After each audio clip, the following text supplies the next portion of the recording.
and that dust flew up and came back down, there's no gravity on the moon. If it go up, it'll keep going. Huh? You understand?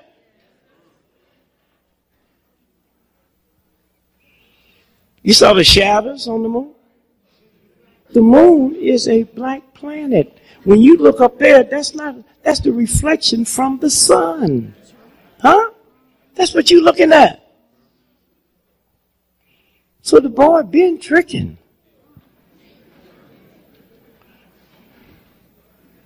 And so when you stop and think about, you know, and then you got to ask questions. I used to be scared to ask my mother questions because she was this kind, but she was one of them ignorant Christians. Because I believed, I did everything my mama told me to do. I'm looking, I'm reading the Bible, and it says here that Christ came down to die for my sins. I can handle that. And then when I get to the next one, I see where it says, Father, Father, why have you forsaken me? That sounds like somebody trying to get away, don't it? Yes, absolutely. That's right. Now, I didn't write that. You understand what I'm saying? So, if my mother was here, you cannot find a more beautiful, kind, sweet person than my mother. If she could come back to life and she was here now, she's so kind, she'd make Martin Luther King look like a hoodlum. But if you told my mother Jesus Christ wasn't a Christian, she would stomp you to death. But my mother was so ignorant, she didn't know Christianity never started till 100 years after he was dead, and they never wrote one thing about Jesus until 100 years after. She didn't even know his brother James was killed the same way he was, and that's who raised me. It's a game. And if you just use the wisdom. If I ask you for $1, I know you'd give it to me, right? Girlfriend, you didn't hear what I said about the white folks. I was just playing.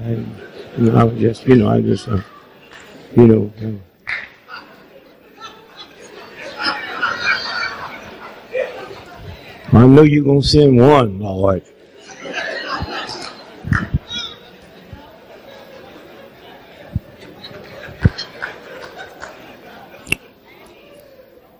So, Miss Lady, I just asked him for $1. So we got a white witness, so. No, don't pull it out just because you didn't pull it out before she got here. Now you want all in your pocket now. I asked you for $1 20 minutes ago. Now you going, yeah, I'll give it to you, let her see it. But here's what I'm saying. I asked you for $1, and you have $1 to give me. Now if I keep asking you for $1, then there's something wrong with me. I know you got $1, and I know if I ask you for it, you're going to give it to me, right? So if you pray to God who has the power to heal your child, one time, and every time you pray more than once, you say, I don't believe it. You never ask for nothing but one time, and after that, you in the mood of thanksgiving. Thank you. Now, I can stand here all night and say, thank you, my brother. Thank you, my brother. But I can't ask again. Huh? It's a game. So when they told me I canceled my son that went to Oregon State, and I said, man, we need somebody in the family that knows something about the body. So he went to become a chiropractor, right? So I've had these hernias, man. I got rid of them now, but I had them, and he was checking them out. And he said, the x-ray machine don't work. See, there is no such thing as negativity with the universe. Huh? You walk out here tonight and your car is gone or flat. That's the universe saying, I want to get you off this accident that's waiting for you down there. Huh? You know how, I'm on planes every day. You know how out of the grace of God you got to be to get on a plane that's going to wreck? I woke up this morning, I could have fell out of bed and broke my leg, huh? I could have been hit by a cab. You know what I'm saying? There's 10,000 things could happen to me on the way to the airport to get me off this wreck. Huh? So, he don't work. He said, well, let me give you MRI. Don't cost nothing. He'll give me MRI, and naturally he's looking here for the hernias. Huh? 2 weeks later, the people who make the machine and service the hospital come and say, I understand you had a celebrity in here. Can we see the pictures? So they looking at the whole picture, and they see the cancer. And they call my son. Dad, you got to get over here quick. What's wrong, son? So I go over and say, Dad.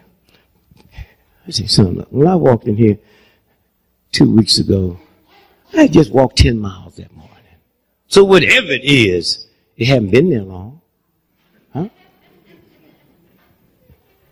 So send it to John Hopkins. They got all kind of machines over here.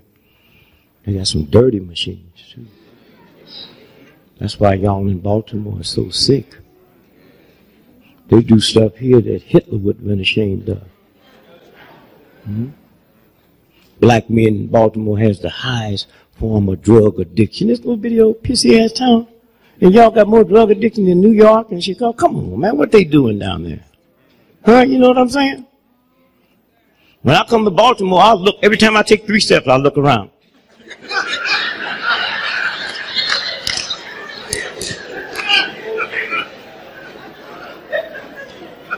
I went back there to the toilet just now and flushed the chain and flushed up. You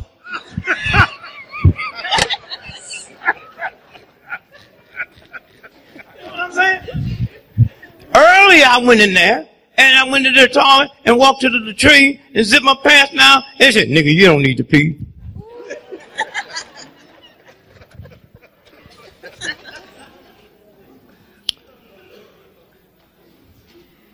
And so my friend said, we use everything we have here. We don't know what this is. So you don't panic. Huh? So my son said, Dad, what are we going to do? I said, change my name and send it to the Armed Force Institute of Pathology. No, they know. Huh? Because if they put my name on it, they said, oh, we just misread it. Wasn't nothing wrong. I said, Jesus, this is not only cancer, it's the worst. It's a type of cancer you get working in a nuclear plant. Now, when is the last time I've been in a nuclear plant? And who owns nuclear plants? And if I've never been in a nuclear plant and the government owns nuclear plant, it's obvious the nuclear plant came to me. So I said to my son, I said, Christian, don't show this to your mother until after your sister get married, because an old lady can be a little, you know. So after the wedding was over, I showed her the report, right? And she looked at it, she said, how can they do this to you? I said, tell her about them emotions. I said, baby, if you think I'm leaving this booty back here for your high school sweetheart, you are out of your mind. I ain't going nowhere. So you wipe your eyes and get on out of here and come back with that smile on your face like you know I ain't going nowhere. You know, you run out of here. That's why I thought you looking at the insurance policy. You know what I mean? You know what I'm saying? And you come on back in here with another, you know, oh, I'm packing up my stuff, getting out of here. But she's a little frank, you know, born with a little taste of money. Ain't no black folk rich. That's a myth. Nice education. I met at the University of Chicago. She thought I was a professor there. You know, and white folks, you know, way back there, when I was looking for me a bike to steal.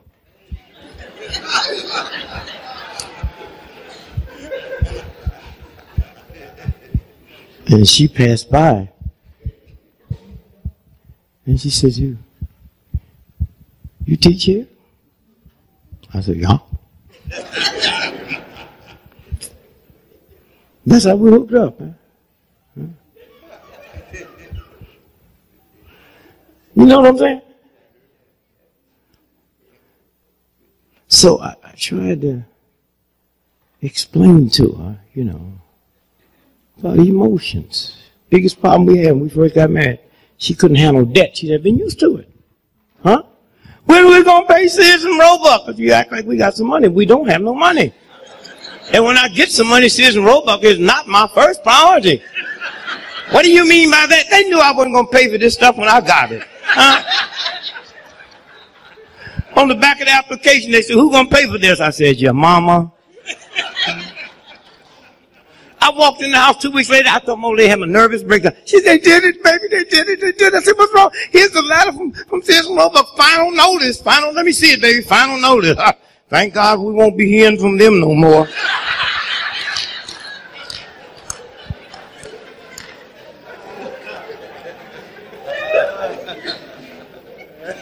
My old silly brother called me. Used to be rich.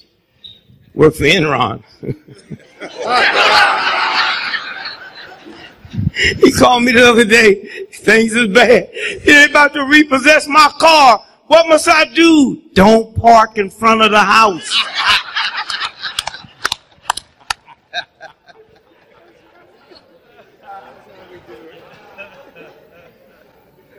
Y'all be so worried talking about mess up your credit score. Huh? And I know black folks ain't got no money. Ain't got no credit. Worried about their credit score. Huh? Mine's so messed up. Do you know what your credit score is? 800? 700? 600? Oh, you need a cosigner. Oh. You would need a cosigner at the dollar shop, yeah? Yes. I know you fine, but I mean, you can't get nothing. I get anything I want. How do I do it? Mine is a negative 3,000. And then white folk think they machines are messed up. And they say, oh, Mr. Gregory, we're so sorry. Something must have happened. Just go through the store and get anything you want. We'll work this out tomorrow. I buy stuff for black folks I don't even like. You see me? You serious? You know what I'm saying? Don't let nothing. Huh?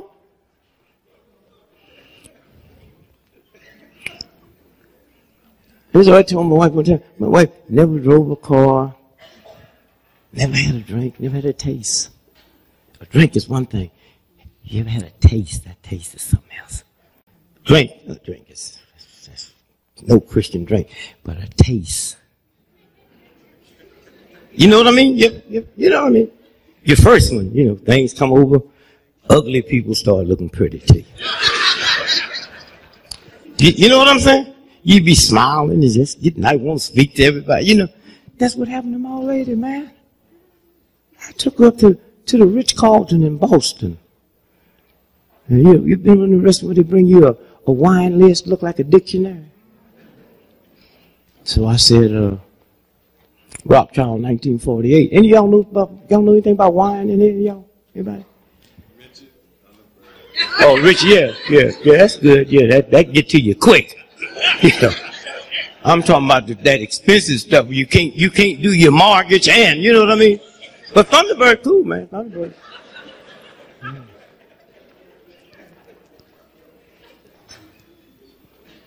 Sometimes Thunderbird make boys look like women, though. So be very careful with that Thunderbird, yeah. So don't be looking, I'm not talking to him. I haven't finished with you yet. So my old lady, she said, why are them white folks looking at us? I said, the wine. So I don't know nothing about wine. I just know the price. And so I said, well, it's a bottle of Rothschild 1948. She said, why did I say, look at it? $6,700. That was 30 years ago. 35, huh? That's why they're looking. They'd have looked even harder if they knew I wasn't going to pay for it.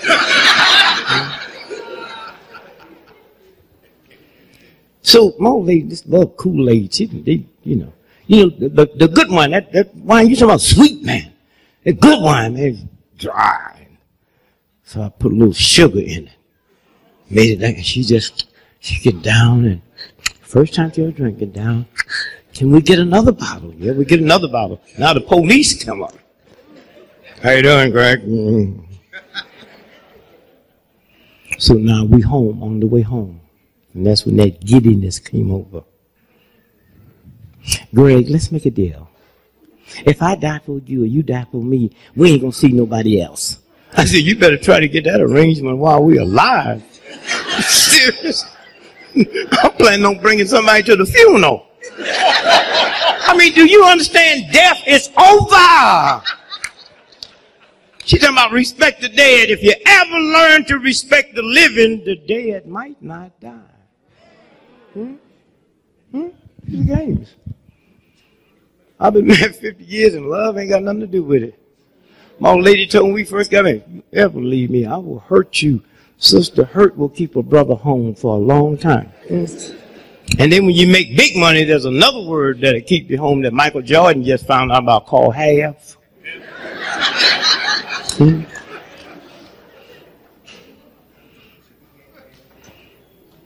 50 years, and love ain't got nothing to do with it.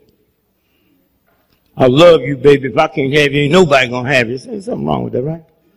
That's love. Once you learn to be lovable, then I'm safe with you and you're safe with me. Just that simple.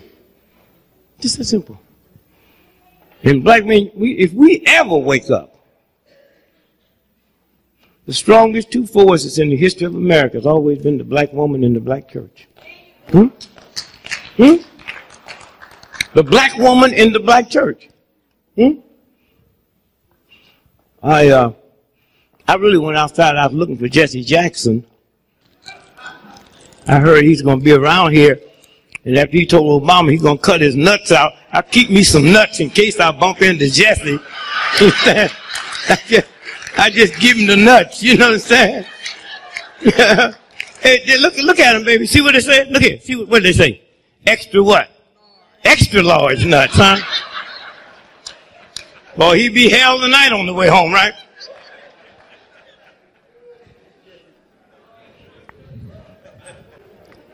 When you use wisdom, when Jesse said, y'all saw it, eh? Cut his nuts out. Black men don't say nuts, they say balls. Huh? Something wrong with that. Have you got some kind of machine that you can make stuff come out my mouth that I didn't say? Yeah, they do. You hear me? You hear me? Yeah, they do. Black men don't say nuts. And speaking of nuts, that's when you know how smart, wise God is. Because I was thinking one day, if God came to me and said, Richard, see, God would never call you Dick. If God called you Dick, that's serious. Said, Richard, I have just made a man. And I put it all together except one. I got his nuts here. Balls, God, not balls. And I know you got a brilliant mind, and I just want you to put them where you think they should be. Now, I never would have dawned on me where to put them. I never would have put them there. You know what I mean? Look, see, if I was sitting in one of them bar stools, and I jumped up, boom, and come down, where'd they go? You never heard nobody say, I'll kick you in your nuts. Where'd they go? Huh? People commit all types of suicide, never in the nuts. Men freeze, they go to the Alps, and white boys go up there climbing and freeze to death. Nuts still intact. You know what I'm saying? So all you have to do is just... I remember a white friend of mine on my 9th child, and the guy said, well, isn't that a wonderful experience to go to the hospital when they're born? I said, I never went. What do you mean? That's what I said. I never went to the hospital. You have any children? Yeah. Did you go to the hospital? Yeah. Did he look? No, he didn't look. Well, you don't know how lucky you are, man. See, when I said I was, and my old lady's so cool, she said, don't come. I said, if white folks go, I'm going to go. So I should have known something was wrong when the University of Chicago told me I had to go to birthing classes, and I didn't go to no classes to make that baby.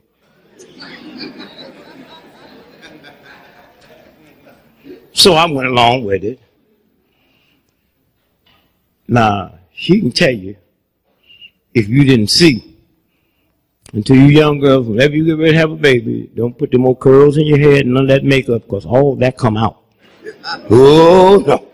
You know what I'm saying? That makeup just melts down, them little curls just fall out, and it's you and God. And I'm sitting there. Let me tell you what you miss, man. I'm there. She said, Greg, I think it's coming. And I got back, and that thing opened up, looked like Kansas City so big. And the first thing I do, I'm thinking about that big black hole that I might get sucked up in, so and she gets scared. She think I saw the baby, and the baby might be deformed. She said, Greg, it's a baby. I ain't see no baby. Greg, tell me the truth. I said, I ain't see no baby. Say, what did you see? You don't want to know. It was awful. I thought something had happened. You know, sometimes women go and say, I didn't know. I thought something had happened. I said, baby, how you feel? She said, well, you can tell me the truth. You know you don't feel it. That thing.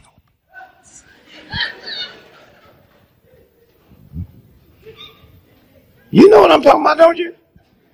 2 days later, when that thing snapped back tighter than an E key on a banjo, I said, yes, there is a God. Only God, huh? Boom!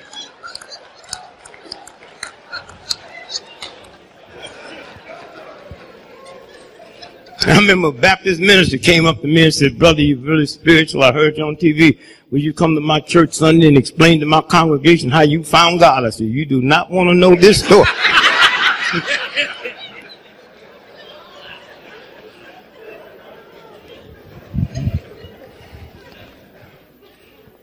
The black woman in the black church. You can laugh at the black church if you want.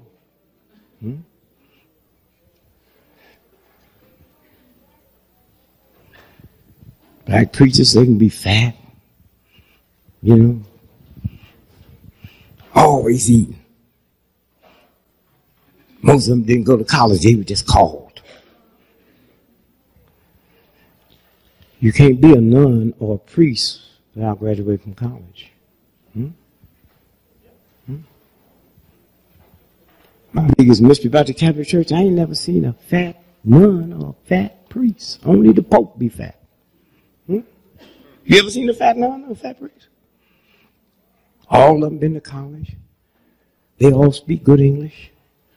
My preacher ain't never been nowhere. Yes, hooping and hollering and sweating and you look at my preacher sweating and hollering and screaming and talking in tongues, and look at that priest and nun over there looks so immaculate. But my priest never ripped off a little boy's booty. And the Catholic priest had. That's why you can't judge nothing. And them Catholics can pray. Oh, they can pray. They be ripping off them little boys, and you notice they didn't report it till they was real old. That's prayer. Priest ripping off that little boy and said, God, I know what I'm doing ain't right. I'm not asking you to forgive me. Just fix it so he won't remember till he get real old. And it worked.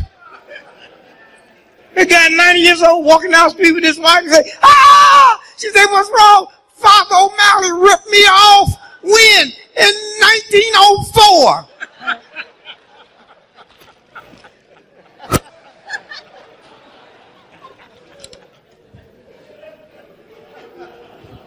I mean, when Hollywood came up, out of all the music, black folks, the genius we create, Hollywood saw fit to find one song that deserved Academy Award. It's hard out here being a pimp. So I wrote my song and sent it to the Vatican, to the Pope. Say, it's hard out here being a pedophile priest. Especially since the altar boy and called the police. Now you're going to jail where the brothers don't use no grease.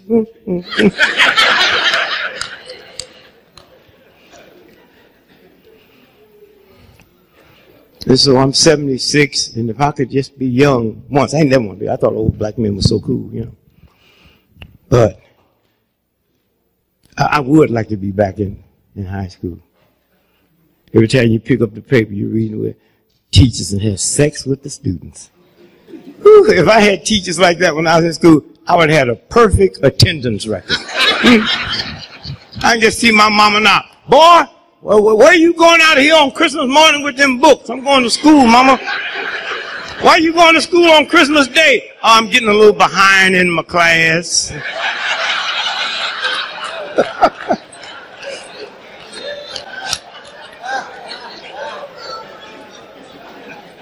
Can you show you how messed up the planet is?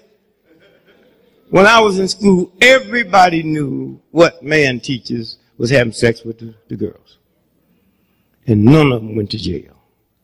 Now, every time they catch a woman, she go to jail. Is something wrong with that?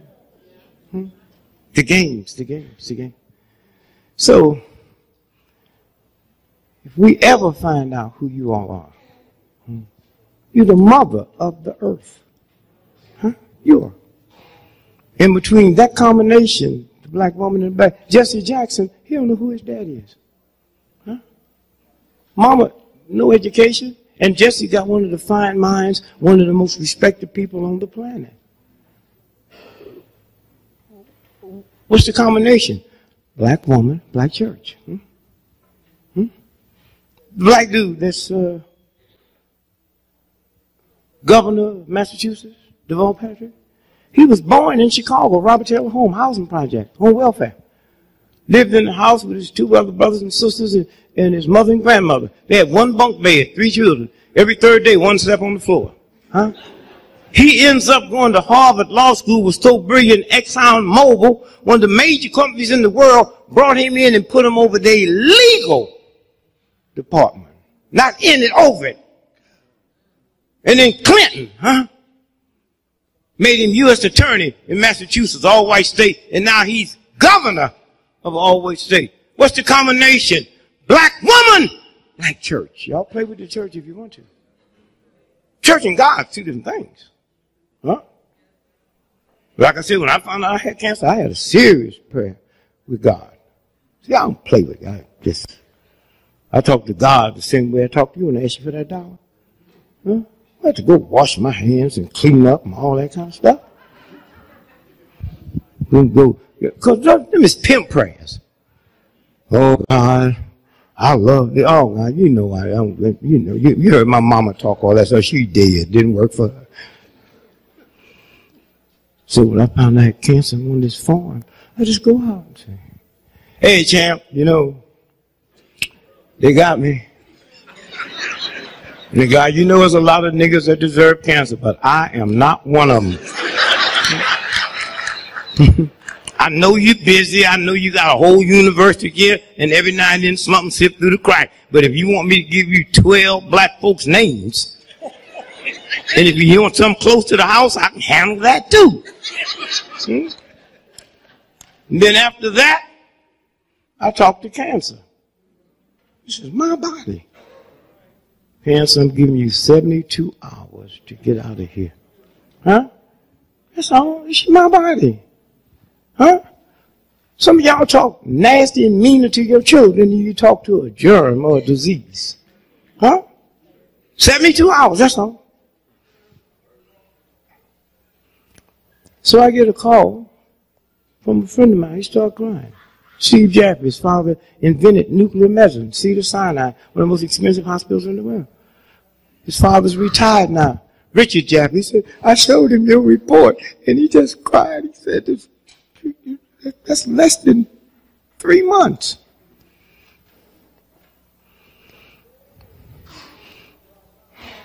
So we said, why don't you come on out? Well, we good friends went out, They gave me all these tests, right? And you see, when you walk in like you wealthy, you don't have to pay up front. Don't walk in all sad. Oh, Lord. I just walked in, see the sign, and ain't nobody ever done rich my folk. I just walked in. Hey, where's Steve? Where's Brother Steve? What's going on? Hey, how are you doing? And your white folks love to do that.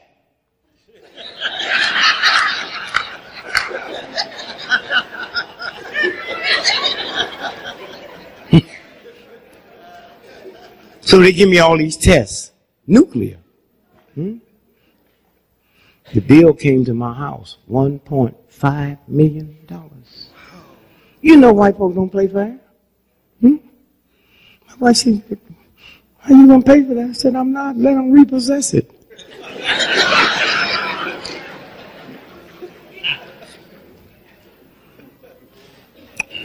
Before the 72 hours up, a white dude called me. Said, Dick, I heard on the radio you have that's the worst type of cancer you can have. Said, there's some water in El Salvador that I can take you up there and you get 5 injections and it's over. Hey, because what the doctor was telling me, he said, we had to take out 2 of your ribs. I said, Doc, when you said ribs and wasn't talking about the barbecue hut, I wasn't even thinking about you. I went up there and got 5 injections, Went back to Cedar Sinai.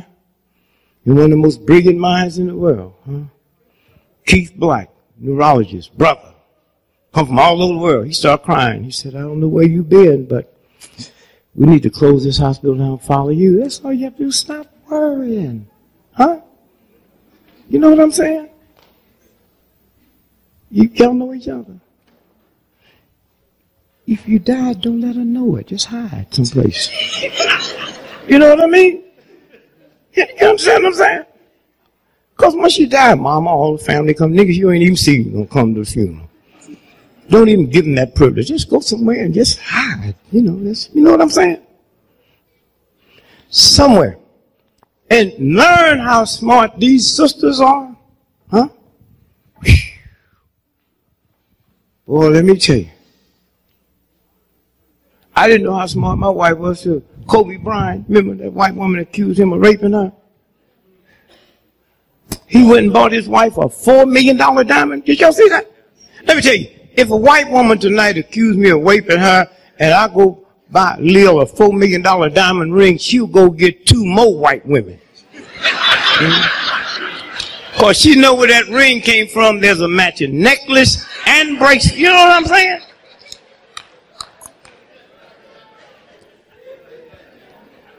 And this whole thing, the whole planet done changed. It's been a mind shift, a paradigm shift, And if y'all can be back in that old stuff if you want, that don't mean nothing.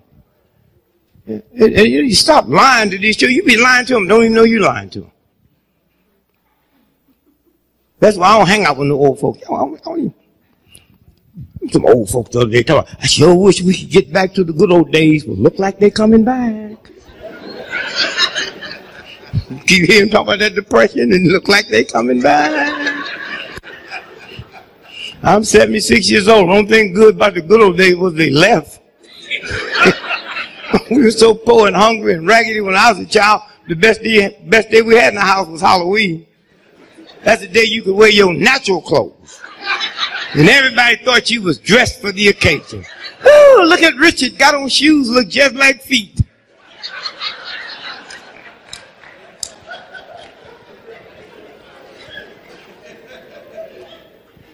And they got y'all stupid enough to believe that young children today is dumber today than we were. And you fall for that crap. You fall for that crap. My 5-year-old grandson just had another little brother. My son, his wife, and 2 midwives at home. 5 years old. He's in the room with him when the head came out. He touched it. Tell me about this. Yes. You know what? That boy will always have respect for life and women. We don't see what you go through. We just rip off a piece of booty and out of that comes something. Well, we don't feel your pain. He saw it. He understands life. That's where they're coming from. And these white children, they're out the box. Have you ever bit your tongue? You know how bad that hurt? They stick their tongue out and run 5 screws through it and they're not taking painkiller. And anytime you start inflicting pain on yourself, that's God saying to the older folks, you next. Right now I got so much respect for your ignorant ass, I can't hit you, so I beat up myself. But one day that'll stop, and it's just about ready to stop. That's what this is about. When I was a little boy, if you saw a tattoo, you was in the presence of a felon. Huh? My oldest daughter got 2 PhDs from the London School of Economics. Me and my old lady flew over there, and you got these white girls getting their 3rd and 4th doctor's degree. Some of them got their hair shaved slick. Some got their hair dyed blue, purple, orange, green. Huh? My wife said, what do you think that's about? And tattoos up to their eyeballs.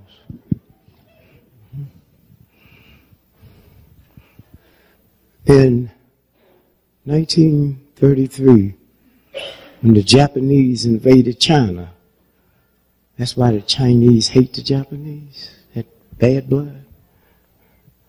And when they went over that border, they didn't go to kill the Chinese leader. They say, find every young man with a tattoo and blow their brains out, because tattoo represents revolution. And that's what you see when you go downtown to the best place you can go and see these white folk walking around with all them tattoos all over them. And when they get them, they don't take painkiller. Huh? So y'all sit here and don't be ready. You see that fire coming. Huh? But see, white folks are different from us. They 300 years of white privilege. Huh? You know what I'm saying? Last Christmas, biggest news in the whole world. But little dudes went out there to the zoo in San Francisco. Huh? Remember that? And that tiger jumped over there. I wasn't worried about that. I'm just thinking about how messed up your life has to be. You must didn't get nothing for Christmas to go to the zoo. I mean, you didn't have nothing under the tree. But I found out something about tigers and them animals. Did y'all see that boy threw that bottle at one of them? And when he leaped over, it was 20 people. He went right to the one that threw the bottle and killed him. No, it's different. White folks and black folks. Big difference. White folks be on TV talking about Cialis. You ever see those commercials? Little children see them too. Comes in your living room. Huh? Tell you about try Cialis. And if you get a 4-hour erection, go to the emergency room. Hey, where I come from, a 4-hour erection is a treat. Yeah. You run down and tip the pharmacist. Huh? You know what I'm saying? So I come home one day, my little 6-year-old grandson said, Granddad, what's an erection? He saw it on TV. I said, go ask your grandmother. She came back with a little smile on her face. I said, what did she tell you? She said, she'll tell me later, but meanwhile, I'll tell you, she hasn't seen one of them things around the house in about 5 years. Don't mess with the sister, right?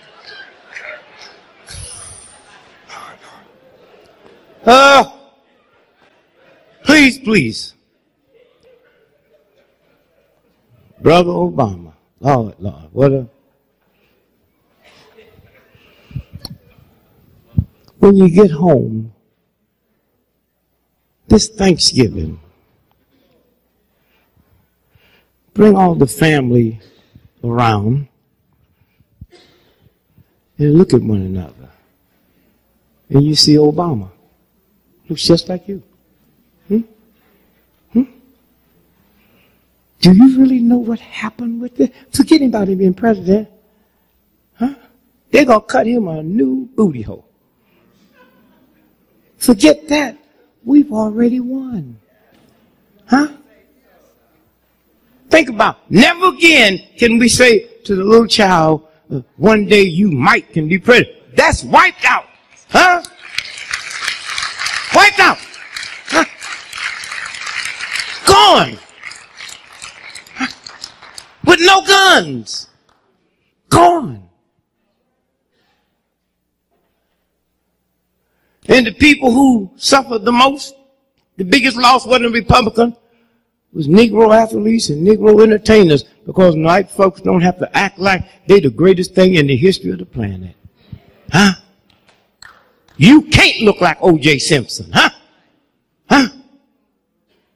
You can't look like Muhammad Ali. Because you can look like Obama, because your qualification is not getting out on the track, outrunning God, or getting on the basketball field and out shooting Jesus, or getting on a football field and outrun. No, that day's over. Huh? And they realize they have messed up. I'm so busy looking at the OJs, and the white folks be talking about OJ, look back there. You ever been going through airport when OJ come through? You miss your, these white folks love him. Juice, you know. And then when they get away, he's a murderer. Well, you sure wasn't no murder at the airport when I missed my flight because y'all jammed, you know what I'm saying? Did you see the chase on the highway? Did you see all them white folks on the viaduct saying, go with them signs, huh? Did you ask yourself, how did they know he was coming this way?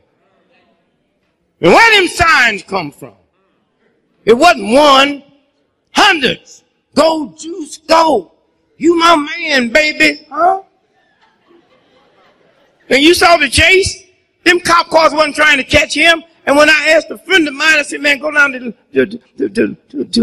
LA and check that. He found out they shut that highway down an hour and a half for the chase. Huh? Huh? It's the games they play. Huh? The whole. And so when you think about Obama, white woman said, you think they'll kill him? I said, y'all killed Jesus.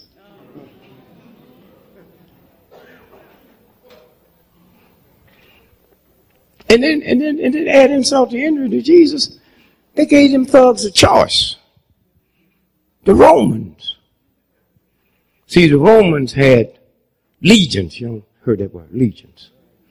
That's them 6'3", blonde, blue-eyed, nice-looking white boys. See, when the white boy, nice-looking, come to kill you, you in trouble because he got something to live for. Ugly dude, you don't even worry about that. He don't care if he get back home to his old lady or not, and she don't care neither. You know what I'm saying? And they said, we talked to Jesus. These are the Romans. 6,000 miles they came to kill him. We talked to him. We like him. So said, we're going to give y'all one more chance. 2 thieves. Pick the one you want us to spare. And they picked the murderer. Huh? You hear me? So these are games. So why wouldn't they kill him? Huh? You should have known we're going to have a black president when you saw 4 movies that Hollywood made where black men was president. They was telling you something. Huh? And then that TV series, was it 24? Yeah. He was, did they kill him? Secretary of State, better watch Hillary. And the only thing you can do is when you get there, is just act colored. They can't deal with that. You know? If that would have been me got elected last week, I'd have made all y'all mad. Huh? I wouldn't have I'd announced there'll be nobody in my cabinet but Negroes. White need not apply. And those of you do apply, you can't be educated, you can't know how to read, you can't know how to write. I want dumb, ignorant niggas. Why? Because if these white boys with all these PhDs and mess this country up, like, let me try something else. So my cousin in St. Louis, he can't read, he can't write. Jabbo Jones. You are Secretary of Defense, Jabbo. And I can see them white boys on 60 Minutes. You saw Obama on 60 Minutes. Now that she's secretary, what do you plan on doing about defense? I'm going to fix it, then paint it.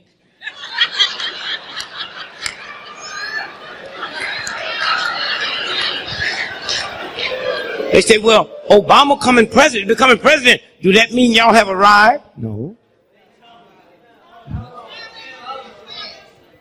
Huh? I hear you. No, you don't have to tell them. No, wait. They got a right to sleep if they want to. See, black folks, there's different degrees. But I think about all the black folks. How many of y'all have read the Willie Lynch letter? How many of y'all know that Willie Lynch letter's a trick? That's 1960 lingo. White folks didn't talk like that 300 years ago. So you black folks, some of you hip on this, some of you hip on that, and all of you confused. Black folks is like a bunch of crabs, what they say, in a pot of hot water. Once one gets to the top, what happened? That's not the black folks, that's the hot water. Make them act like that. Don't blame that on me, nigga. Cool the water down tonight. Go out there where crabs hang out. They ain't pulling on one another.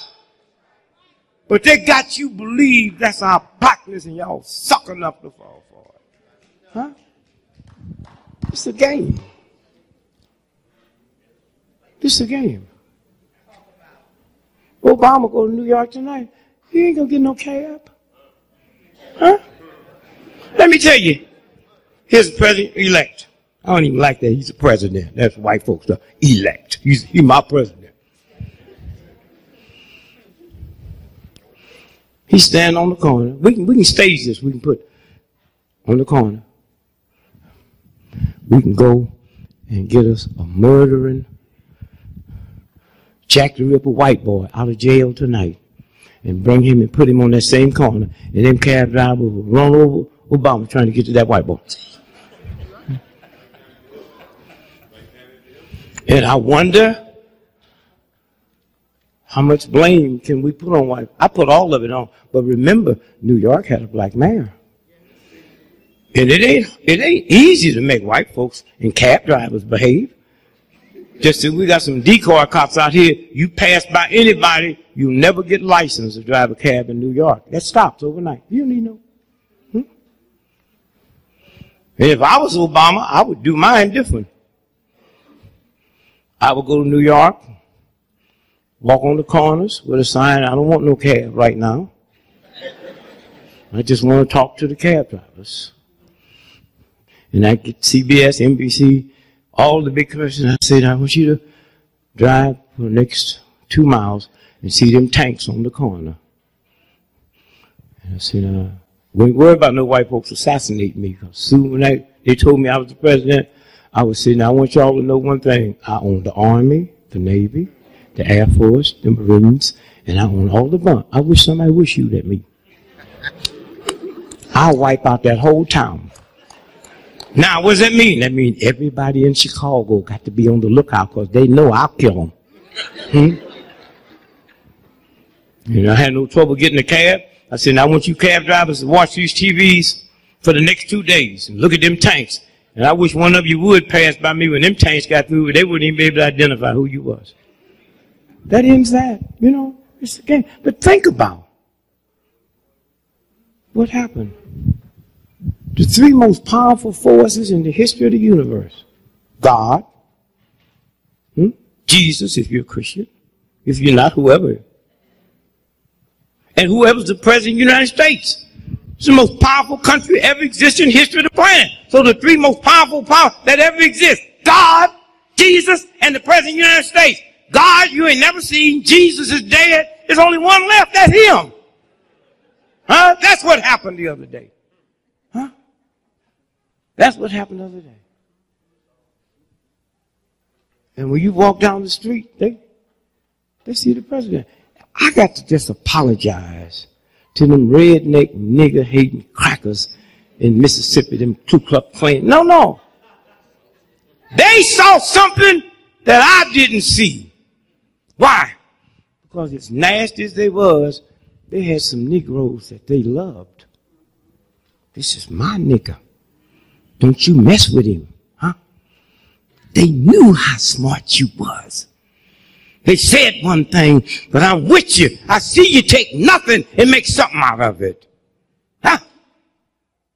I see after I put you through all this stuff, Christmas, I walk outside, y'all happy in the tent. And that redneck, nigger-hating cracker knew something. By God, if you let him vote, they'll be president. He knew how smart you were. The president of AT&T and Harvard and Yale, they didn't know. But them boys, that's why they blew up your church. That's why they killed folks. Because they knew if you got the right to vote. Huh? They knew that. He came. And the brother, I mean, I don't know, the nigga don't get tired. You ever seen him? Ain't no bags on his eyes. He just get up every morning like he just got out of a box.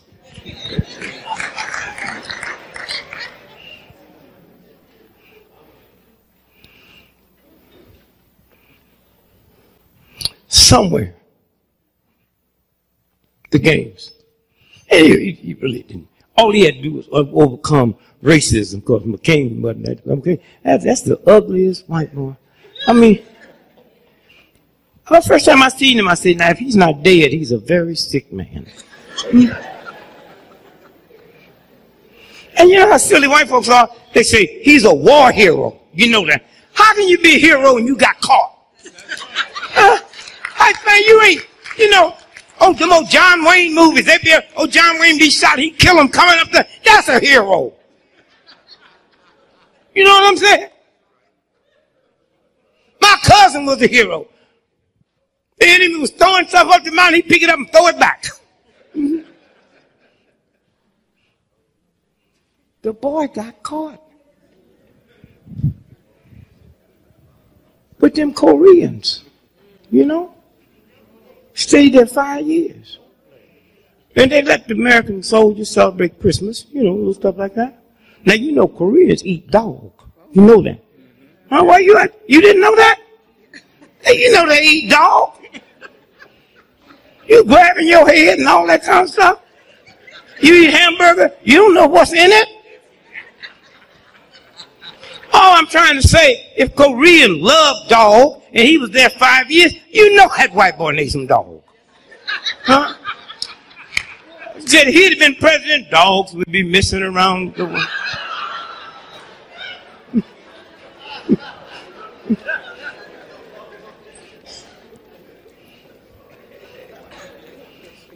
I'm a hero. I was in the army 3 days.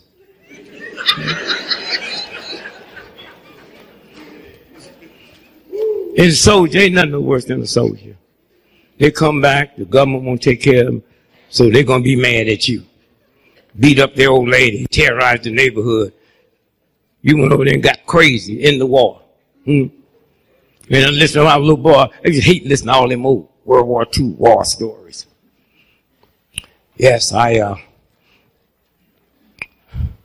was in Bataan. And the Red Cross gave me this little Bible. You see them little Bibles the soldiers walk around with.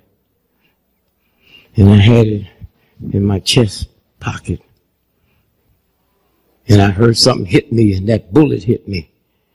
And it hit my Bible. You heard them say? And if it wasn't for that Bible, that bullet would have gone clean through me.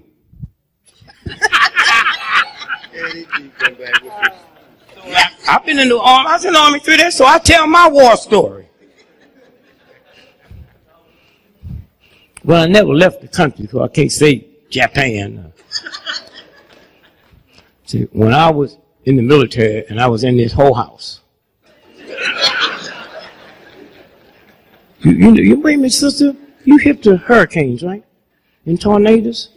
You know, 2 things a hurricane tornado don't mess with: a whole house and a bank. They'll tear a church down, they'll tear a school down, they tear they tear nuns' homes down. You ever read the paper where the First National Bank disappeared? If we had a hurricane or late right now, y'all be running to the church, and I've been in the church all my life. I'm going to the whole house or to the bank. You ever see it in the paper saying the woman said, she said, oh, my panties was just blowing? No. I saw money blowing. No. Say ho, and you come on up here, don't you, son? I've been yelling and hollering all night. He didn't move. I told you they're hip. Didn't I tell you they're hip? He come up here, he didn't see nothing. He went on back. You didn't see, they're hip. He just went on.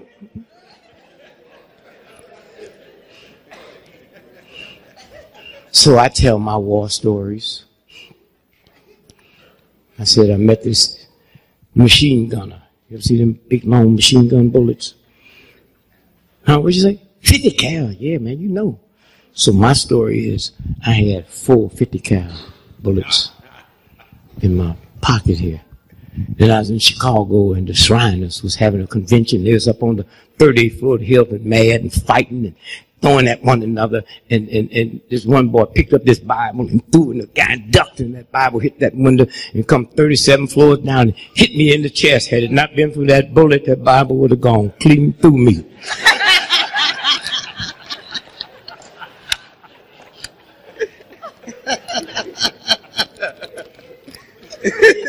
They put me out the third day. See, I was in right before the Army integrated. You know. It was a hell of a thing, you know. If my father would have been killed by German in World War II, the day that German can come to my daddy's country and live and work with my daddy's boy, and we tolerate that, huh? With no shame. Hmm? So the third day is white captain talking to 50,000 of us. All right, if you troopers, if you ever get caught by the enemy, give up nothing but name, rank, and seal number. Y'all understand it? 50,000. Yeah, baby, we understand. And you know how bad it feels? You're the only one out of 50,000 don't understand. I raised my hand. He said, what's wrong with you, trooper? You stupid? I said, I guess I am. And when y'all be talking white, y'all be trying to act all intelligent. They not just talk to them. I said, Captain, did you say if you get captured by enemy, you ain't supposed to give up number? Name, right, and still. That's what I said. Do you know what dog tags are? They have name, rank, and serial number, right? Which means the enemy could get that much information if you was dead, right? I said, no, y'all got to give me something to negotiate with. Look, man, if I'm fighting you, trying to kill you, and you capture me, and I can't tell you no more, and you get, if I was dead, why you gonna keep me for 5 years? He said, you talk like a traitor. I said, I might be. But I tell you what, this is my third day in the Army, and you write to the Pentagon now and put on my records, if Dick Gregory ever get caught, y'all change all your used-to-be secrets. That's right. Because there's something about a guy pulling my fingernails off and sticking pins in my eyeballs and pouring hot water down my back. I tell him where my mama is. And if mama don't understand, she'll understand when that hot water hit her back. And then you got to be cool. Y'all got all stiff and all uptight and all crazy. Be cool.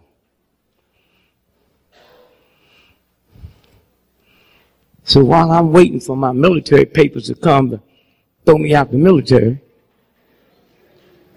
they said, well, we have an assignment for you. Me, I thought I was out. See, we've been told by the Pentagon to integrate the chaplains. The church is mean, ain't it? Do you know when Pope John II, the Polish Pope, when he became Pope, 1.5 million white folk quit the Catholic Church? Huh? Cesspool of hatred. Huh? But you just as bad, you got a gun and a Bible in the same house. Huh?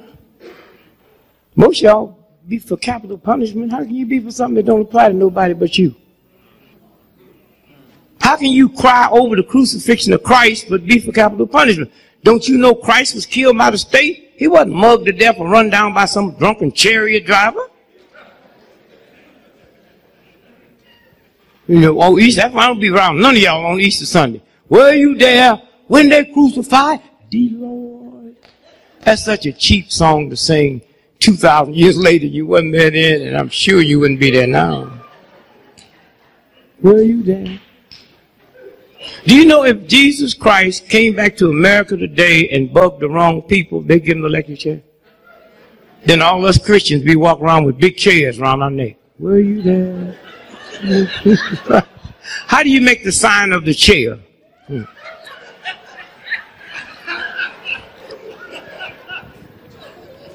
And you know, if my little trifling cousin came here tonight and went to the Hilton Hotel and killed 12 white folks, you know he gonna get the electric chair.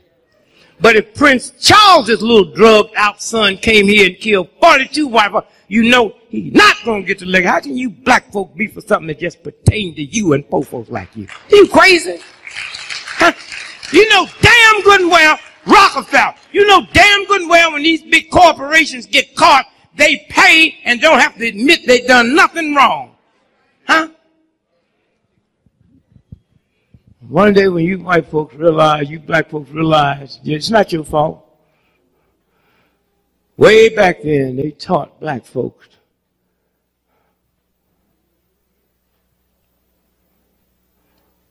to accept injustice. And once you accept injustice, you become unjust. Huh? So most of you sitting with a black face but with a white mind. Talk a bunch of stuff, ball up your fist and go through all them changes, you know. I live on this big old farm. I do not live in the ghetto. I'll come die for you in the ghetto. I ain't going to hide from it. I don't have no bodyguards. I'm listed in the phone book, but I am not living in the ghetto. I come down 2 weeks ago. I'm in St. Louis, you know, trying to be a brother. Saw the brothers on the corner. My man, they put them both up, nigga. This is a stick up.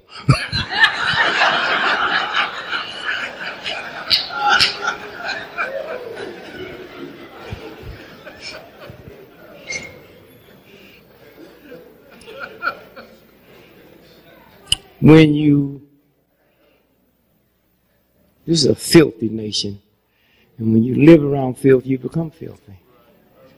That's where you go anywhere in the world, unless your children go and kill people for this white thug.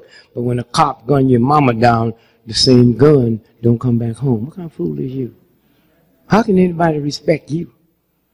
You black men, the baddest things on the planet, as long as you killing somebody else. Huh? Cop blew your mama away, your daddy away. That 92-year-old black woman they said they killed down in Atlanta, said she was a drug pusher. Had a black man, a black police chief, and that can happen. Huh? Huh? So I hope we'll let this Obama thing just sit down and sell it and change something in here. Huh? Oh, my mother, what a beautiful lady she was.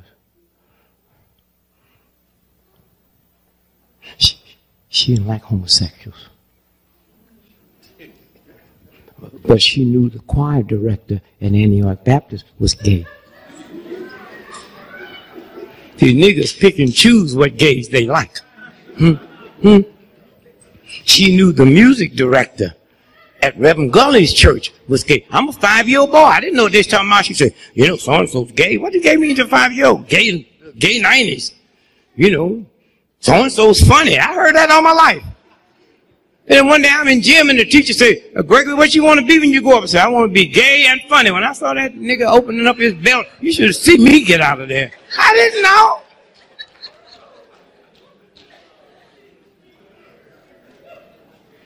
And I don't have no problem.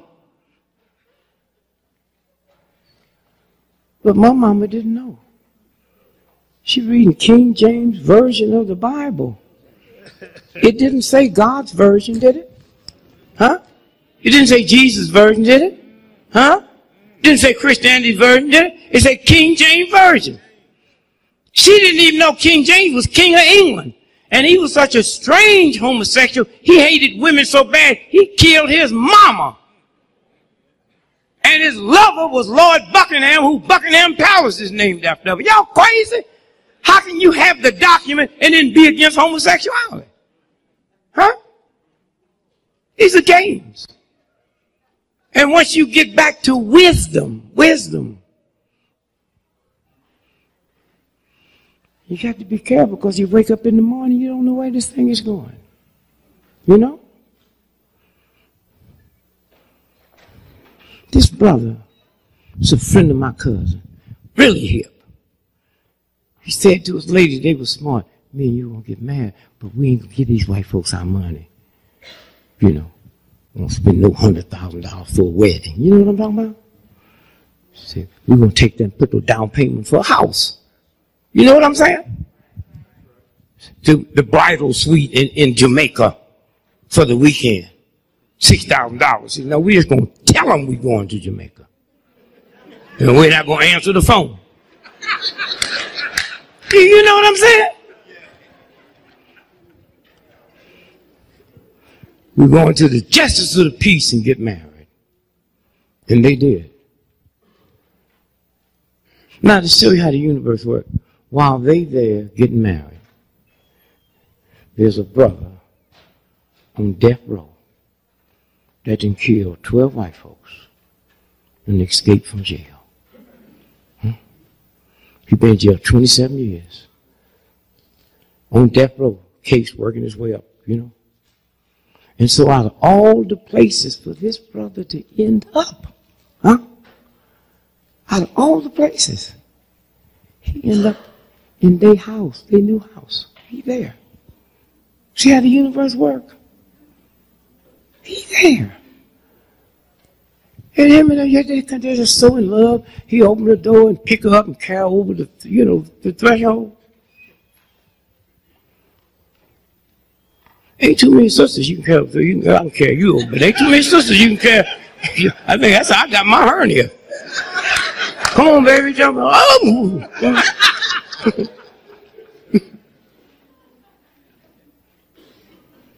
So they walk in, they're just so in love, and my man jump out on with that gun and said, "Do not make me kill y'all." See, I've been in jail 27 years. I killed 12 white folks. I ain't had no good food, and I ain't had no real sex. I know they gonna catch me, but I'm gonna get both of them before I go back. Don't make me kill y'all. So he took the dude and set him in a chair and tied him down in a chair. Took the sister and put her across the bed and tied her down and looked like he was kissing her in the ear. Then he got up and left. My man scooted that chair all the way over there. And he said, "Dear, I know I love you and you love me. That's not the doubt. We'll be together forever." But you heard what he said. He said he's been in jail 27 years. He ain't had no good meal, had no good sex, and he gonna get both of them before he go back. So when he come back, I just want you just to, just act like you love him. And so she said, "What do you mean? What make you think you love me?" He said, "I saw him kissing you in your ear." He said, "No, he was telling me how pretty he thought you was." And asked me where was the Vaseline. No, he'd be back.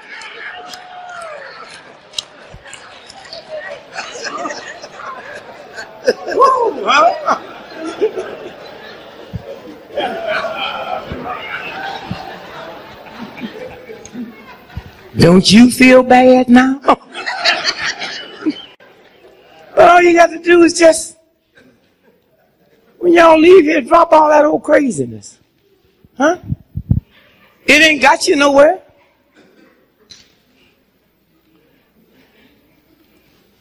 I just went in the white neighborhood 4 days ago. The police pulled up and said, "You live here?" I said, "No." I said, "What you doing?" "I'm just watching white folk getting put out." The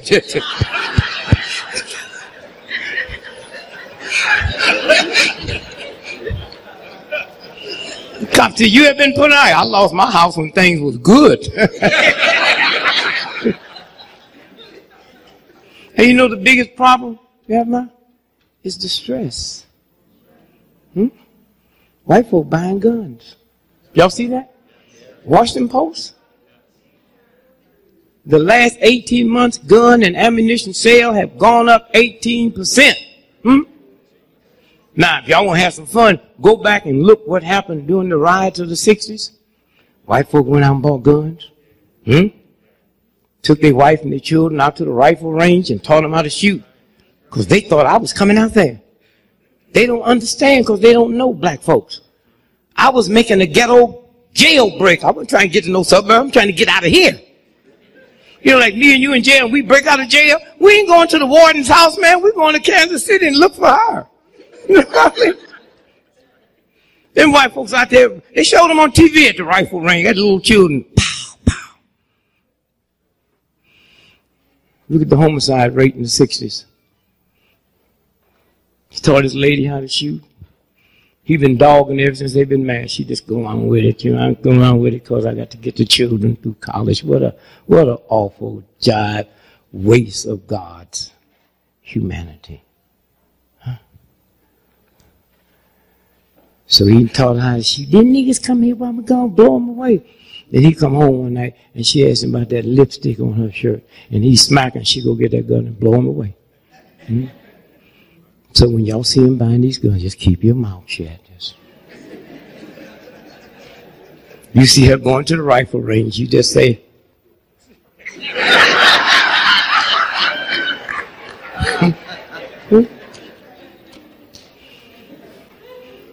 and maybe we'll see this country get its priorities straight. One football team, we can count them all, one football team, University of Texas, has a $100 million budget per year for football. Huh? You hear me? $100 million per year for football. He loves football. On Super Bowl Sunday, more white women get killed on that day than any other day of the year. Super Bowl Sunday. And on Super Bowl Monday, more white boys take off from work. Well, it won't be true this time because he ain't got no job now.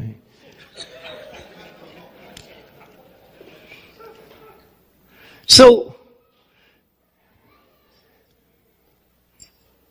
the boy is armed. And don't worry about it. He ain't racial thing. He's just mad, angry. 300 years of white privilege. He thought that meant something. You know, that white dudes work on my staff, and I tell them, but you got 300 years of white privilege. Oh, no, not us. They say light complected black folk got privilege, boy. Huh? Don't tell me about it. That's why I tell them you can't think for me. Y'all think from 300 years of white privilege. Huh? You saw the dude that got killed, that they said killed a cop here in Maryland, and the cops went in the cell and killed him. They didn't even have to look for no escape out. That's 300 years of white privilege. Huh? And they got caught on this election. So who we got to thank for Obama? A brother y'all probably never heard of, most of you.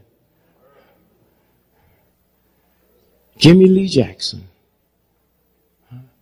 He was killed by a state trooper in Alabama when nobody had heard of Selma. Hey, Keith, where's Keith? Keith, where are you? What year was that they killed Jimmy Lee? 64? And the voting rights bill was 65. Let me tell you, they was marching from Marion, Alabama, to Selma to protest cops beating up some women when they was just trying to register to vote. That's all. And we got there 30 minutes after they shot up, beat up 30-something people. But Jimmy Lee Jackson died 3 days later. Now hear this, so you know how the universe works. The Edmund Pettus Bridge, John Lewis, that never would have happened had they not killed Jimmy Lee Jackson. And when they went down there and organized that march from Selma to Montgomery, that was over his death. And out of that came a voting rights bill. Huh? And had it not been for that, Obama, so Jimmy Lee's death. Huh? And sometimes you have to die. Sometimes women die giving birth, but the child lives. Huh? Sometimes you have to die to create life. And the second person we thank, then after that we put everybody else in. The second person we thank, George Bush. Huh? See, if you understand the universe and stop trying to understand white folks, who would have ever believed that George Bush came from this bush, came from this bush? This one that's in now, this one is his grandfather. Huh? Prescott Bush. Not only did he love Hitler, he helped finance him. Huh? Then he produced this boy that produced this boy, and this one that carried himself in such a way, he made white folks so mad and scared they forgot they wasn't supposed to vote for a brother. They went out and said, anything is better than that. Ah!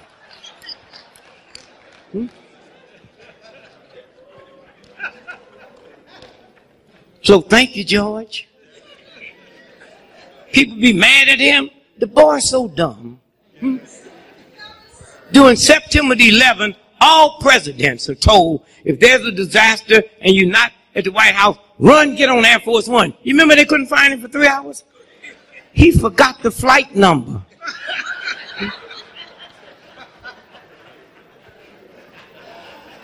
In that old dumb thing, what's his name? Palin. They keep talking about a beauty queen. Yeah, all white folk got bad eyes. Every time a white woman get killed, they talk about the beautiful. What's that old woman do all them more shows on the murder? What's her name on the? Who? Nancy Grace. Nancy Grace. Oh, she's talking about beautiful. I said, have a white boy ever killed an ugly white woman? Or do they get pretty after they dead? Then they talk about she's so pretty and she's so smart. I know a girlfriend of mine went to school with her. So she's so dumb when she's in college, she stole a car and kept paying the notes.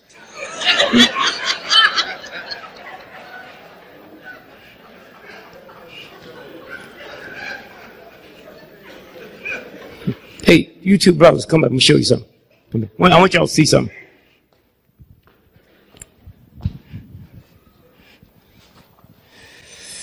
Hold this up good so they can see it in the back.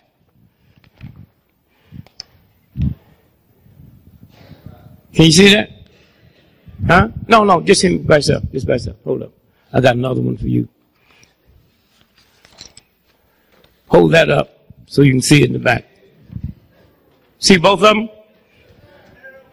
No. I told you about them damn emotions.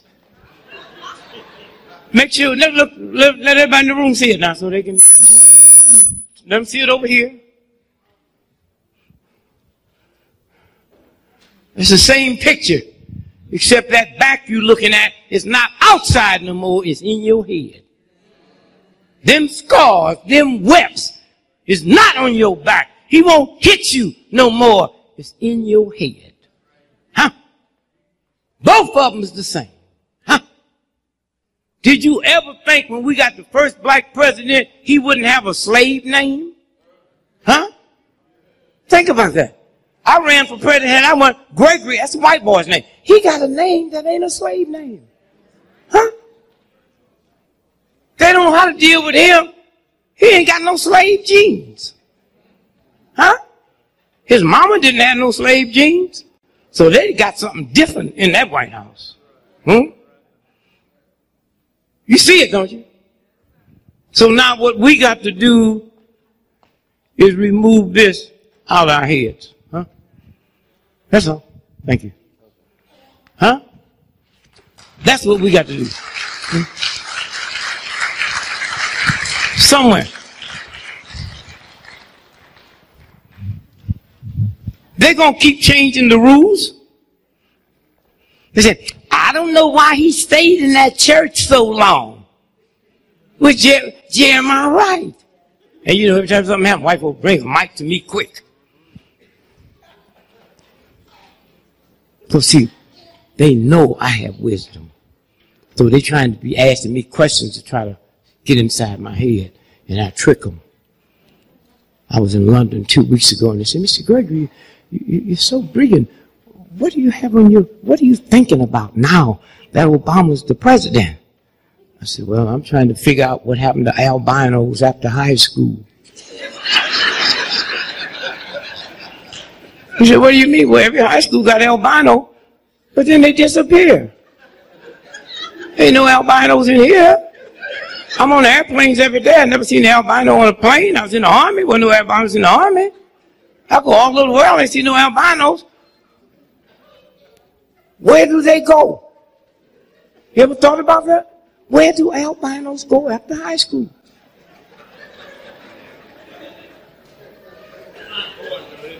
You ain't never heard of a woman say the albino raped me, they'd be easy to catch, wouldn't it?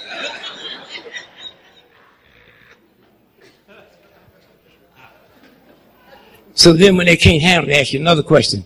Well, what's the second thing on your mind? I said, I'm 76 years old. I ain't never seen a baby pigeon.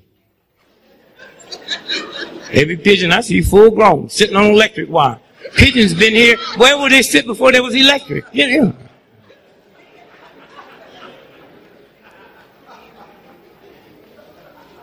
Somewhere,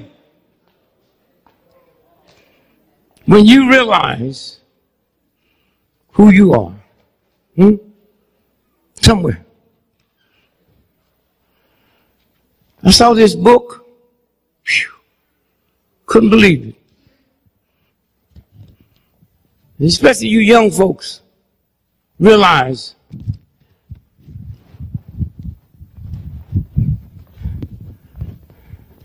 can y'all see that? What's that say? All of it. What's it say?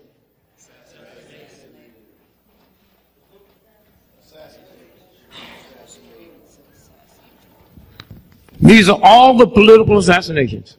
Huh? From Julius Caesar, to JFK. See? Julius Caesar, JFK. And you young folks, if you want to know what a mess we left you, we go back to Julius Caesar, all the way up to now. And 5 people in here, I knew them personally, tell me about the 21st century.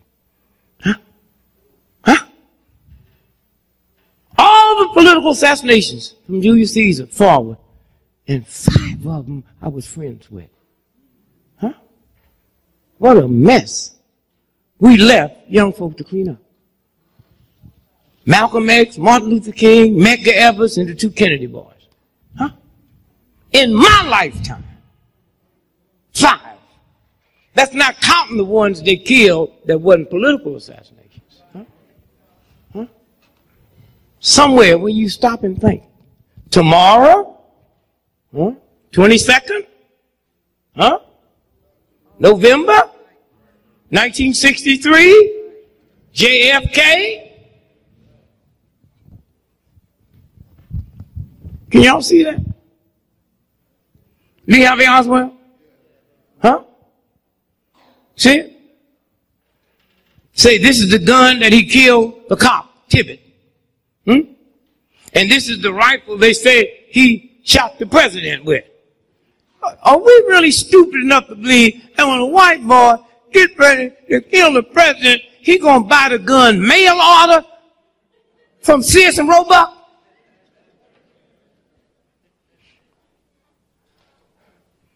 And when that car turned down Elm Street with a book deposit, that car wasn't supposed to go down Elm Street. They made that decision 30 minutes before he was shot. How did Lee Harvey Oswald know to get the job on Elm Street 6 weeks before? Now, all y'all can't see this in the back, so I need some. Come on, brother. I need somebody y'all trust.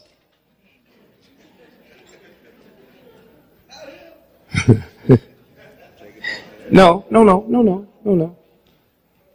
I want you to look at his body. I want you to look at his body. See the body shadow? Now, can y'all see the body shadow? Going behind the body?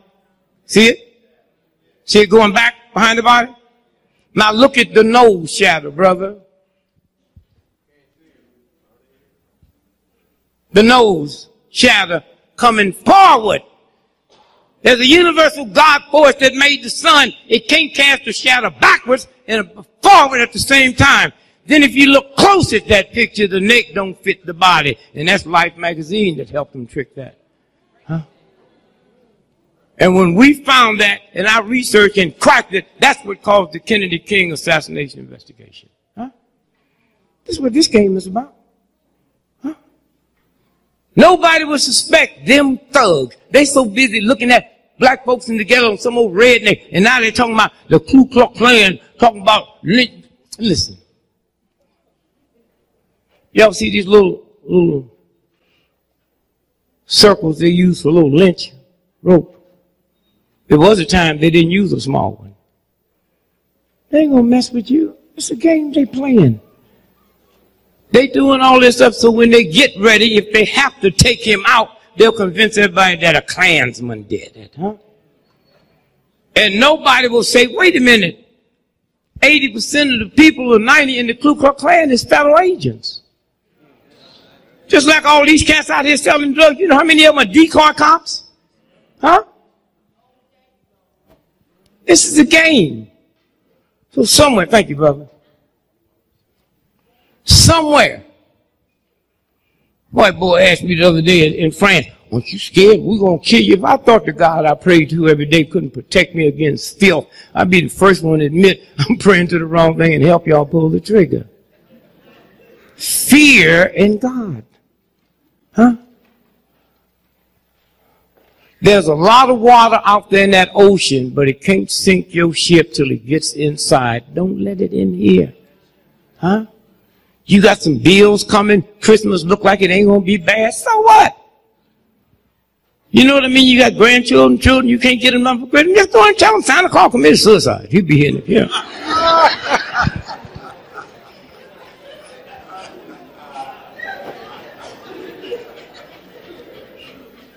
My poor mother. I wish she was here. Y'all could see how nice she was. She didn't know where my daddy was. And she worked hard for our Christmas, 6 of us, all by herself. And it's something about Christmas when you open up them gifts under the tree. There's a little something that runs. You ain't mad at nobody. Brothers and sisters, you don't say to your brother, your gift's better than, you know what I mean? Something just happens. Huh? And when I think now how my mother worked, I had little bitty legs, always talking about her legs was hurting. And then Christmas. And after I opened it up and I saw my brand new shirt with the collar. She got that Woolworth, the 5 and dime. It costs about 20 cents.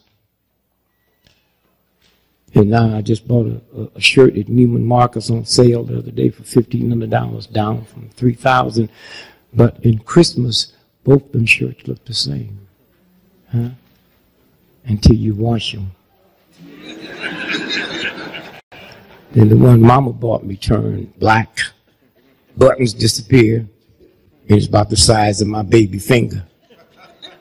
But I'm saying after she did all of that, with no white man in the room with a gun on her own, she told me a white man named Santa Claus brought that to me. What kind of fools? Huh? That was my mama. Huh? That's the woman that raised me. She know damn good well ain't no white man coming in no black neighborhood after midnight. She know that white boy too fat to get down the chimney. And when he get there, he don't get no black soot on him. Huh? And that's what I'm saying. You got to clean up your mind. Santa Claus and Saint Nick. Saint Nick was a white boy in Europe. Beautiful. Nicholas.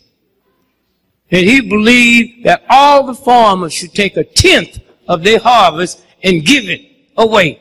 And that's why they eventually made him a saint. Santa Claus is a white boy that was a chimney sweeper in London. That's what that story is about.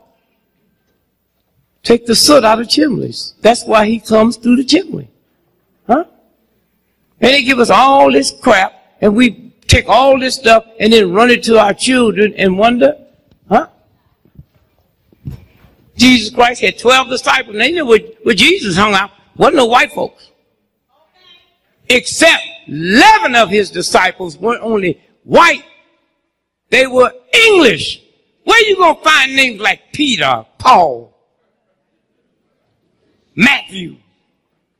11 of them white, except the nigga that killed Jesus, he an Arab Jew. He Judah.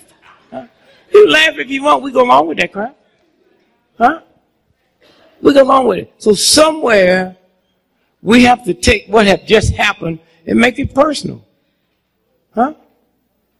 We already won. White folk can never no longer look at a black person no more and not know that they're looking at the president. Hmm? Hmm? And you don't have to go home and dress up. Hmm? The white boys, they've been clean and all these degrees and stone. Condoleezza Rice, right? No, you can say all. I got a problem with it, but it ain't, I just think a woman that black ain't got no business wearing no rouge. Nothing gonna make her cheeks look red, huh? Like the sun kissed them. My problem I have with her and them, she had more PhDs than the president's whole cabinet. They call her Condi. And she don't see nothing wrong with it. They never called Madeleine Albright Maddie. They never called Janet Reno Janet. They got a soda pop blacker than her. They call Dr. Pepper. If you go get one tonight, you better ask for it by its full title. You walk in and say, give me a pepper, they give you a chili pepper. Somewhere. So y'all got to get your spirit together, cause some awful mess. Awful mess. And all you got to do is just listen. Why did he stay in the church 20 years? So that's what the British press says. Mr. Gregory, what do you think about Obama staying in Jeremiah Church 20 years? Well, I read about $1,500 worth of newspapers every 12 days. And I noticed when the priests got caught ripping off them little boys, I never read where nuns and priests left the Catholic Church. Whatever y'all say Jeremiah was doing, he wasn't breaking the law. The priest was breaking the law. And nobody left. So why do the rules change when it's my turn?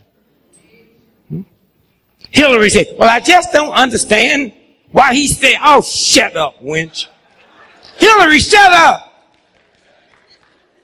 Your man got caught with that thing in the White House and embarrassed you and your daughter all over the world. You didn't leave.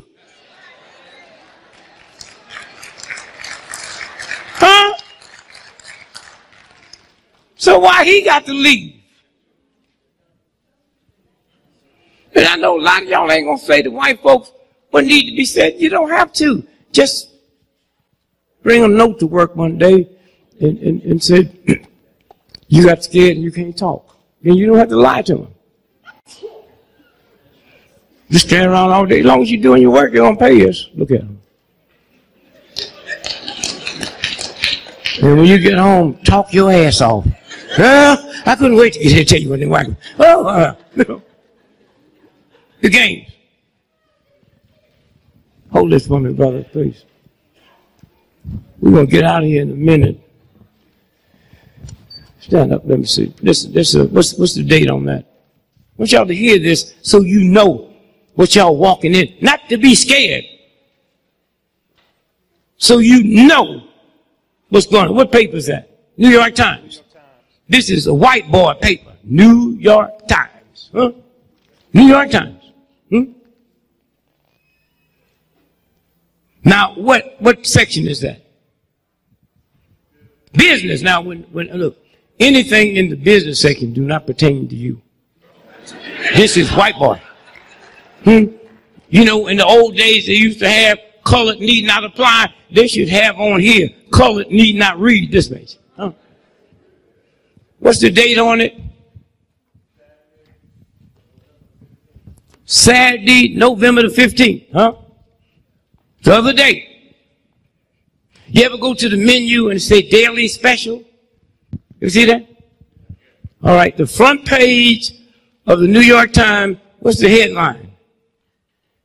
Today's special. Today's special. Huh? What's it say? In a down economy, spam sales are up. Spam! White folks is eating spam burgers. I brought me a couple of cans in case I bump into some. Come in, nigga. Take this spam, honk in. Enjoy yourself. Huh? Spam. This is the front page of the New York Times. Spam. They working 7 days a week. They doing 200,000 cans a day. How called all my white friends that used to have jobs, and I said, now, I know y'all eating spam. I know you're not going to tell me, but the New York Times said y'all eating spam. And I don't care. Hey, look, they got spam restaurants. What does that say down here? Right there. What's that say? Johnny's Spam-orama menu. Yeah, it's been going on for a long time. All day. Come get your spam. Now, what I'm telling them on the radio, I said, now, I know y'all gonna want to make some Spam-orama cheese spam dogs. You know? And I'm gonna tell y'all something that black folk ain't gonna tell you. That government cheese, if your oven can't hit 3,000 degrees Fahrenheit, that don't melt. You understand? You understand? And you don't need no refrigerator. It don't spoil. And no self-respecting rat or flea or dog will come anywhere around it. What am I saying? I'm saying there's a mess out here. Forget about when white folks have lived a certain way and they have to reduce down to eating spam. If you can't eat nothing but spam, you think white folk gonna feed a dog? And if you check tomorrow and you find out that them little animal shelters, they full. The money's gone. See, white folks, when they get ready to, get rid of the dog, they take it to the animal shelter. Like black folks, my cousin in St. Louis got 2 pit bulls. He ain't got no job. He put them damn pit bulls in the car and carried them 60 miles away from St. Louis and let them go. Them dogs beat him back home. He got back there, they were sitting on the porch. And he hoping they don't know because he can't get to his gun.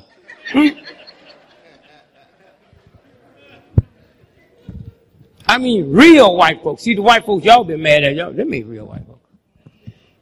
Being white in America ain't a color. It's an attitude. And if you ain't got some big bucks in the bank that you don't need, you can't have the attitude. So y'all be careful when you drive. Not just, black folks too. People got attitudes. You don't know who you yelling at and screaming at. They got a gun, they might be going to commit suicide, they might be going to kill. No, this is serious. Huh? When you get to the point and you played by the rules, huh? You done everything. They got 5,099% white MBAs that's out of work.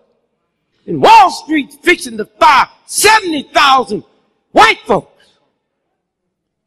that thought they were safe. Huh? I know they're upset. You can't get no meaner than me. I pass white folks now, I'll get in the tongue. Everybody, how you feel? I'm bad, I'm miserable, boss. Let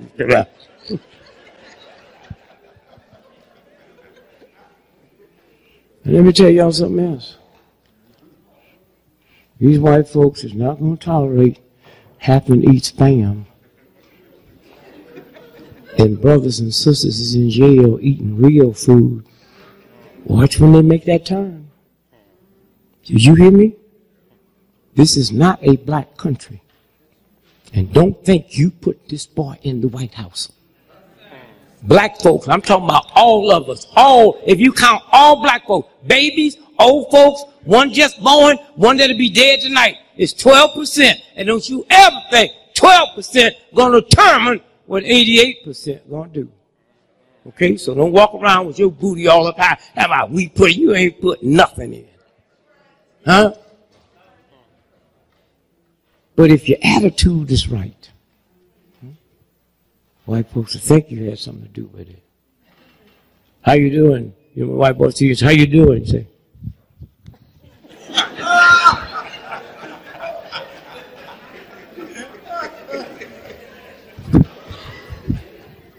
every now and then you got to lie, man. You got to tell them white folks on the job you going to Tokyo for the weekend, your lady skiing. And just don't answer the phone, nigga. Don't tell them you're in Tokyo, the phone ring, and you answer it. Don't answer it.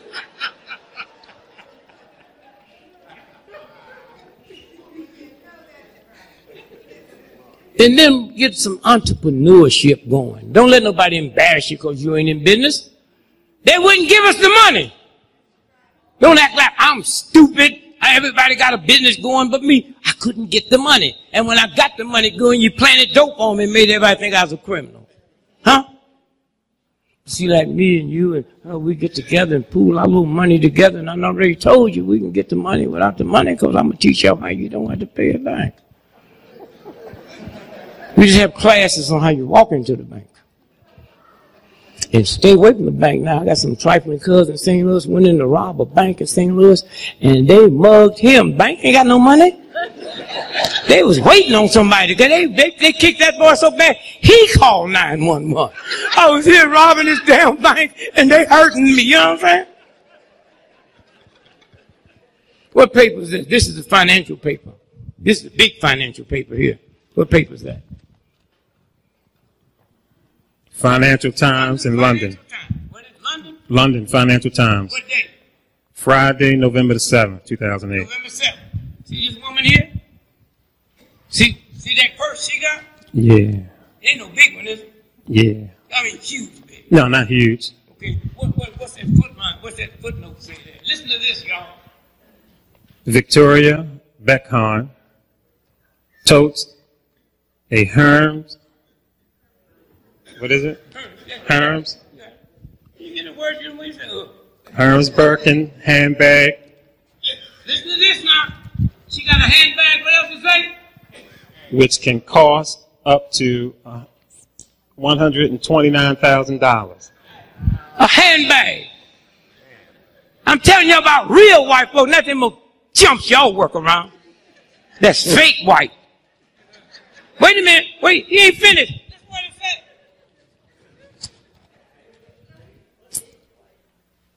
The leading purveyor of high-quality equestrian and leather goods, yesterday cut its sales growth target, the latest European luxury group to be caught by global consumer. They don't know if they're going to be in business past Christmas. That's how bad this thing is. Huh? See, NBC ain't telling y'all the truth. Huh? NBC is not telling you the truth. They don't know where the money is. Huh?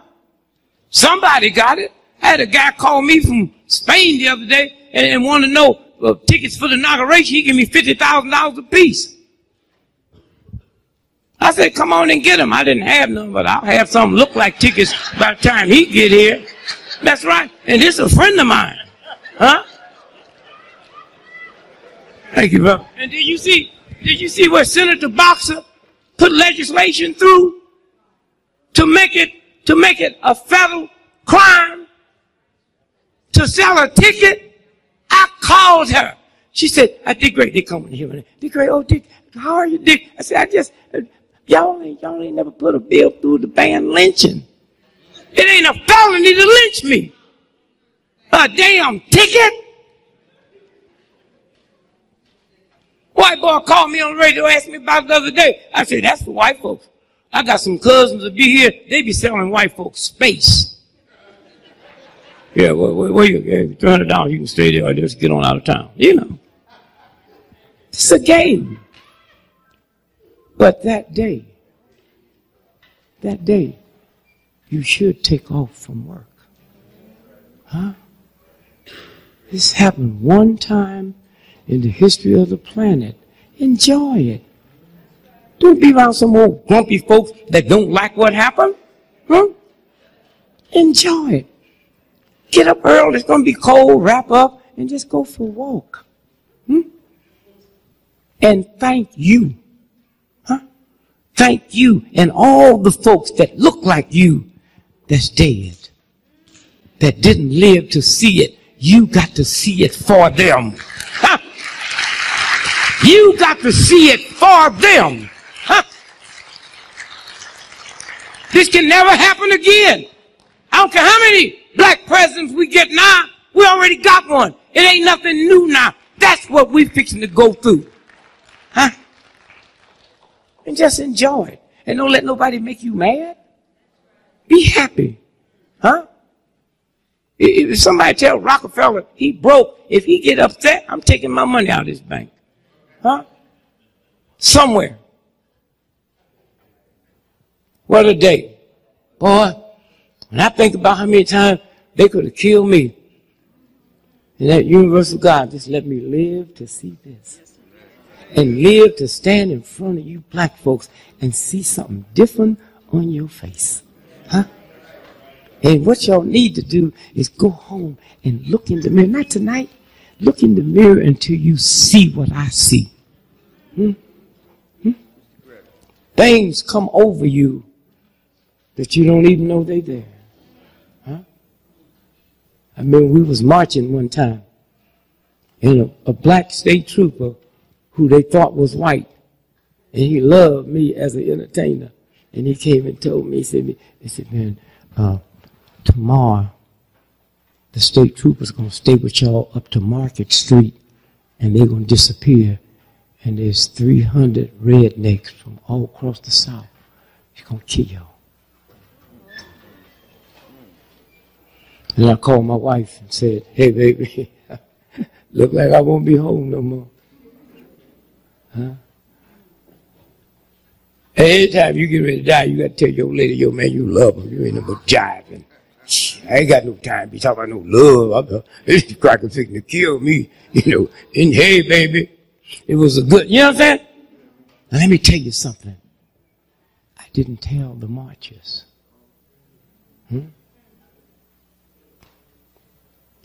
It's worth dying for.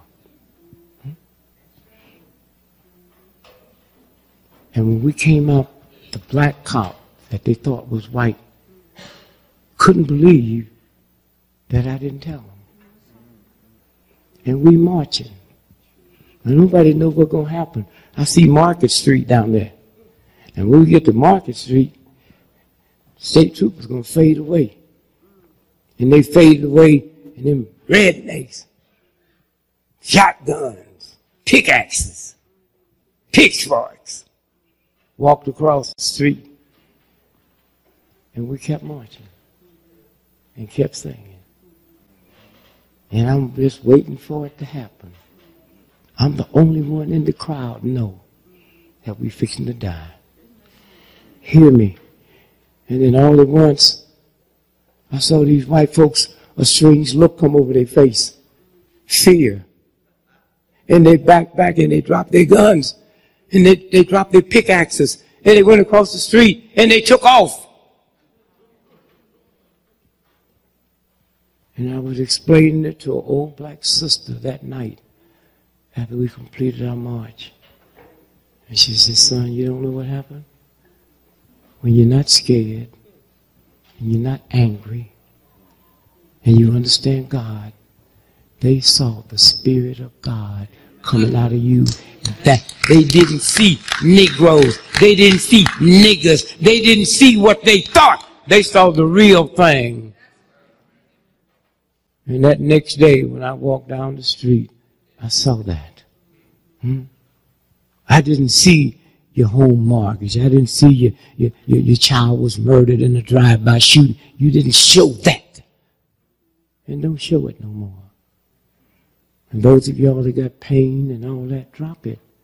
Do you know more people, I'm not talking about black folk, more people in America die from lung cancer, from grief, than smoking cigarettes? That's what killed Coretta, grief. Superman, remember when he died? Huh? Remember when he died? And 18 months later his wife died? And they said, lung cancer, she never smoked. Grief! So go home and spend between now and Thanksgiving. This should really be a good Thanksgiving. Huh? You live to witness something that nobody in the history of the planet have ever seen. With television where the whole world could see it. Huh? Boy, have you got something to be thankful for. And then think about the Indians. Of what they're going through. And when this thing really come down crazy, I'm going up on the Indian reservation because they ain't never had a thermostat to turn up or turn down. And they survived. And then think about all the people on Thanksgiving Day that you don't like and you know don't like you. And ask them to forgive you in your spirit. And then look in the mirror and you might see the same thing coming out of you them white folks saw coming out of us. Huh? That's what it's about. Just be in love with yourself. Don't be validated by nobody. Huh? Queen Elizabeth made $360 million every 24 hours, just interest on her money. And if Queen Elizabeth was sitting here and my welfare cousin was sitting here, both of them breathe in the same amount of oxygen because she's the richest white woman on the planet. God don't give her no more oxygen than it gives to the poorest person on the planet. And then when you understand that, then you know who you are.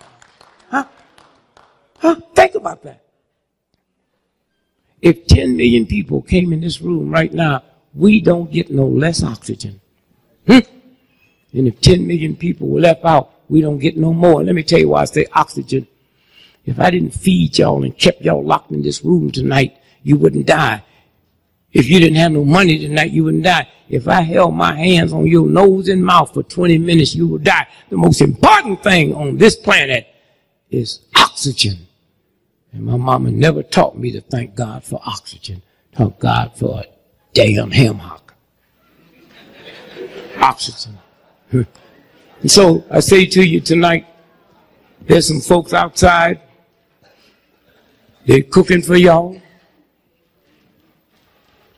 They got books. Let me tell you what's important.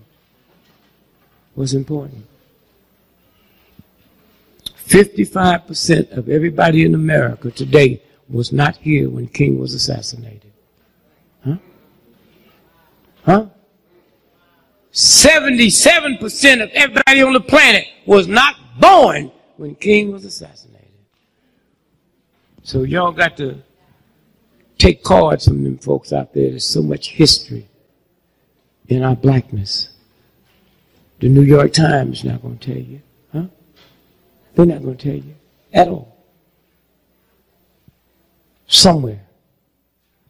And so put that smile on your face and keep it there. Go to bed happy.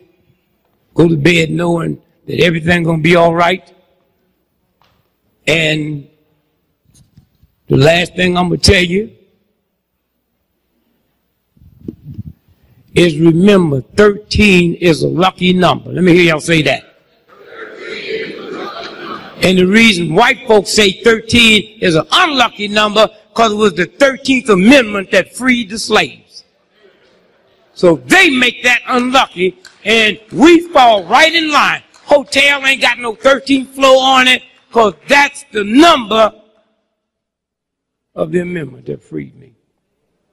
Wrap up good. You walk down the street, you see some homeless folks. I saw a homeless woman the other day, 400 pounds. She said, "Mister, can you give me something to get something to eat?" I gave her $20. I said, "Please don't buy no food with that. This is wasting my money." Yeah. And I said, if I was you, I wouldn't stand out here weighing 400 pounds talking about you hungry. I'd rather give you some money. You say you're going to get some crack than say, you know.